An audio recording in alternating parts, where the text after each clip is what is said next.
Marcus, what do you make of Buffalo trading with a team that also continues to just knock them out of the playoffs? Yeah, I understand the business of it, but I'm going to give you an analogy. If somebody hit you in the head 7 times with a baseball bat, are you going to do any type of business with them?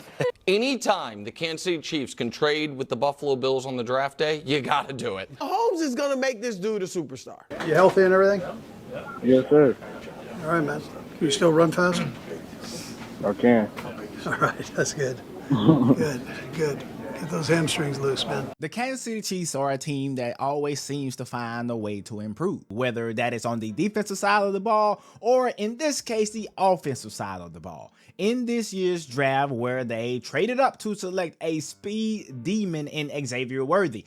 Xavier Worthy, as many of you already know, ran a 4.2 time at the NFL Combine, which is the fastest time in NFL history. The man is beyond fast, and with the unfortunate situation that Rashee Rice has put himself in, it was no doubt that the Chiefs would go after a wide receiver in this draft. So not only did they get one, they were able to get the fastest guy in the draft with the 28th pick. And we're going to talk about how this could potentially affect the Chiefs' three-peat run, why this move is very interesting, and much more in this video. But before we do that, make sure that you guys like, comment, and also subscribe to the channel. We're on the way to 2K, and with that, let's get into this video. So it seems that the Bills have helped the Chiefs out once again, and the reason I say this is because in 2017, the Bills were involved in one of the most important trades in Chiefs history when the Chiefs traded up to draft Patrick Mahomes, when they went from the 27th pick to the 10th pick in that draft.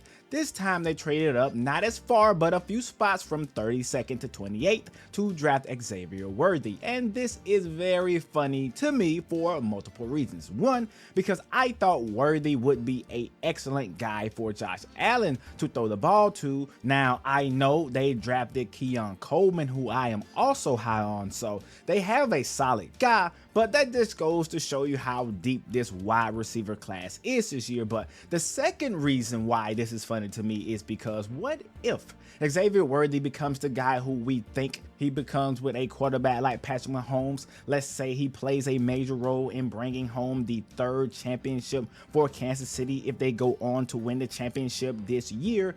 It will be one of the funniest coincidences I have seen in NFL history, especially due to the fact that the Bills had so much history with the Kansas City Chiefs, and I believe will continue to have a lot of history with the Kansas City Chiefs.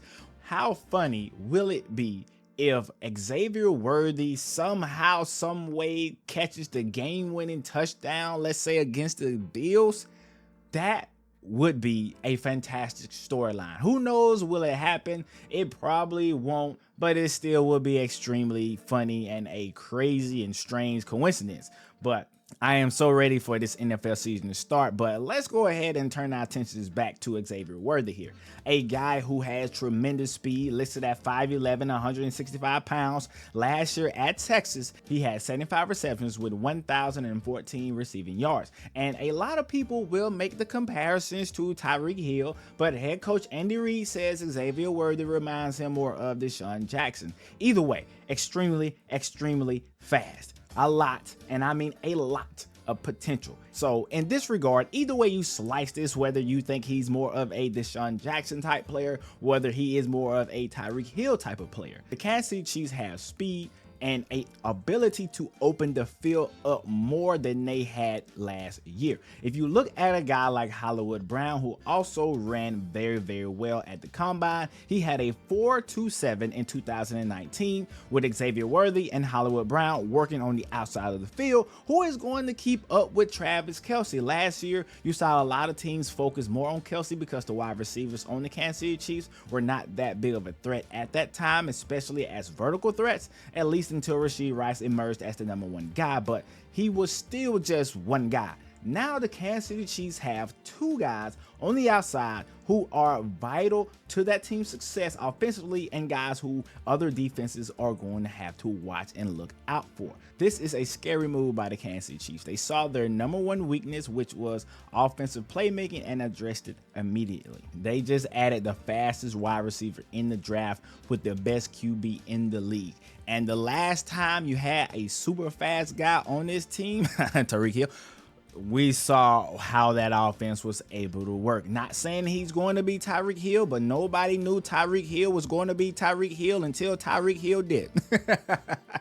Anyways, look, the Kansas City Chiefs are coming off of a Super Bowl win, with defense, in my honest opinion, being the main reason they were able to capture that championship in the first place. Guys like Chris Jones, L'Jarius Sneed, McDuffie, and others were the key reasons they were able to make another push. And let's not forget the defense coordinator, Steve Spagnuolo, with the Chiefs only averaging 28.8 points per game last year, which is the lowest rate in the last 10 years of that franchise. They still found a way to win the championship. So, albeit in a different way than usual, the Kansas City Chiefs just win. A lot of people talked about how Brock Purdy did not do this or didn't do that in the Super Bowl. A lot of people talk about what Lamar Jackson did not do in that AFC Championship game. They talk about Tua and what the Dolphins were not able to do in that wild card game.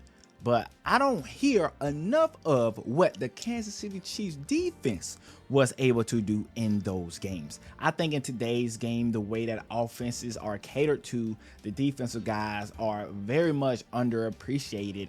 But I guess that's the life of a defensive player. Look at the draft this year. In the first round, no defensive guy was selected until the 15th pick by the Indianapolis Colts. And that's a trend that the league is headed in. The Chiefs showed, though, that you don't necessarily have to build this explosive offense in order to win a NFL championship. Even though they did win a championship that same way. All I'm saying is there's more than one way to skin a cat. There's multiple ways to get it done in the NFL.